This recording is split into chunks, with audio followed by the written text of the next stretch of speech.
बिहार चुनाव 2025 के नतीजों के बाद एक नाम बहुत चर्चा में है। नाम है लालू की बेटी यानी कि रोहिणी आचार्य का।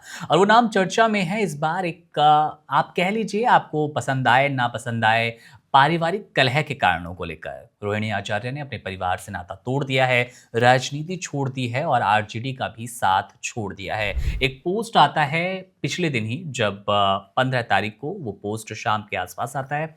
रोहिणी आचार्य कहती हैं कि मैं राजनीति छोड़ रही हूँ, आरजेडी से अपने परिवार से नाता तोड़ रही हूँ। उसके ठीक अगले दिन यानी कि 16 नवंबर को एक और पोस्ट आता है। उस पोस्ट में और डिटेलिंग होती है। पोस्ट में होता है कि कल एक बेटी, एक बहन, एक माँ, एक शादीशुदा महिला को जलील किया गया। चप्पल वाली वो बयानबाजी आती है कि मुझ पर चप्पल भी उठाया गया, परिवार में बार बार मुझे जलील किया जा रहा है। और इसके पीछे दो लोग, रमीज और संजय यादव, का उन्होंने जिक्र किया। अब इसके बाद बयानबाजियों का दौर शुरू हो गया। आरजेडी के भीतर ही तेजस्वी यादव, लालू यादव की किरकिरी शुरू हो गई।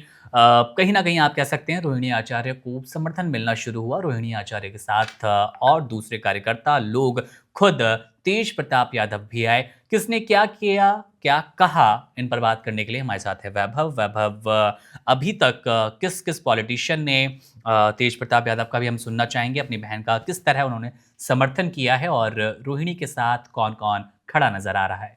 देखिए, आरजेडी के अंदर तो अभी किसी नेता ने इस मामले पर कोई बयान नहीं दिया है, क्योंकि आरजेडी में अब कोई तेजस्वी यादव और लालू परिवार के खिलाफ तो कुछ बोल नहीं सकता है। हम्म। और आरोप तो तेजस्वी यादव और उनके इर्द गिर्द जो लोग रहते हैं उन पर ही लगे हैं। लेकिन जी। आरजेडी के बाहर बहुत सारी प्रतिक्रियाएं आ रही हैं, जैसा कि आपने तेज प्रताप यादव का जिक्र किया, जो रोहिणी आचार्य के भाई हैं और लालू प्रसाद यादव के बड़े बेटे हैं। उन्होंने बहुत तीखी प्रतिक्रिया दी है। उन्होंने कहा है कि मेरा जो अपमान हुआ मैंने सह लिया, लेकिन मेरी बहन का अपमान होगा तो मैं सहन नहीं करूंगा। इसके साथ ही उन्होंने और भी बहुत सारी बातें कही हैं और यह भी कहा है कि अब जो सुदर्शन चक्र है वो चलेगा, तो ऐसा उन्होंने कहा है। इसके अलावा एनडीए से काफी ज्यादा प्रतिक्रियाएं आ रही हैं। चिराग पासवान ने कहा है कि यह पारिवारिक विवाद है, इसको सुलझना चाहिए और परिवार के लोग आपस में रहे तो ज्यादा बेहतर है, आपस में मुद्दे सुलझा लें और बाहर हम्म। चीजें ना आए तो ज्यादा बेहतर है। नीरज कुमार जो जेडीयू के प्रवक्ता हैं, नेता हैं, उन्होंने भी कहा है कि ये पारिवारिक मामला है, लेकिन लालू प्रसाद यादव अब धृतराष्ट्र बन चुके हैं। उनके सामने जैसे उनकी बेटी का अपमान किया जा रहा है,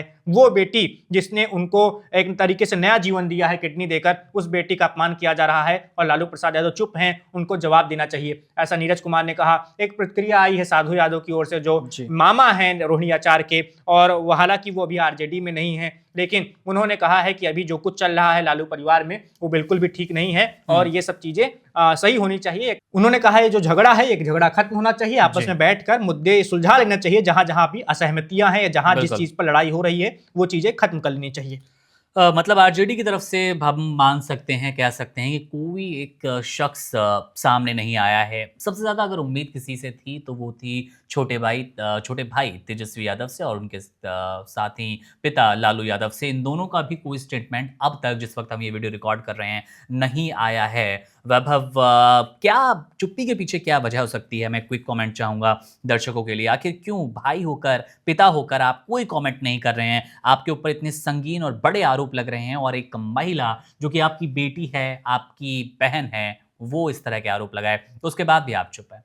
देखिए, चुप्पी की वजह यह है कि अभी वो लोग समय लेना चाहते हैं, अभी वो हुँ। इंतजार करना चाहते हैं कि अभी और कौन कौन से आरोप लगाए जाएंगे रोहिणी आचार्य के द्वारा। इसके बाद जब थोड़ा बहुत मामला ठंडा होगा हुँ। आरोप लगने के बाद, तो उसके बाद हो सकता है कि थोड़ा बहुत प्रतिक्रिया आनी शुरू हो आरजेडी की ओर से, खासकर लालू परिवार की ओर से। लेकिन इसकी भी ये भी संभावना है कि हो सकता है कि लालू परिवार इस मामले में कभी कुछ बोले ही ना और ये कहकर टाल दे कि ये पारिवारिक मामला है, इस पर अभी मैं कुछ नहीं कहना चाहता हूं। ऐसा बिल्कुल। तेजस्वी यादव कह सकते हैं, ऐसा लालू परिवार कह सकता है। हालांकि लोग यही मांग कर रहे हैं कि तेजस्वी यादव को एक बयान जारी करना चाहिए, मीडिया के सामने आना चाहिए और उनकी जो बड़ी बहन ने आरोप लगाया है उन आरोपों का जवाब देना चाहिए कि क्या सच में रोहिणी आचार्य पर हमला करने की कोशिश हुई है, किसने उन पर चप्पल उठाई, किसने उनको बहुत गंदी गंदी गालियां दी है।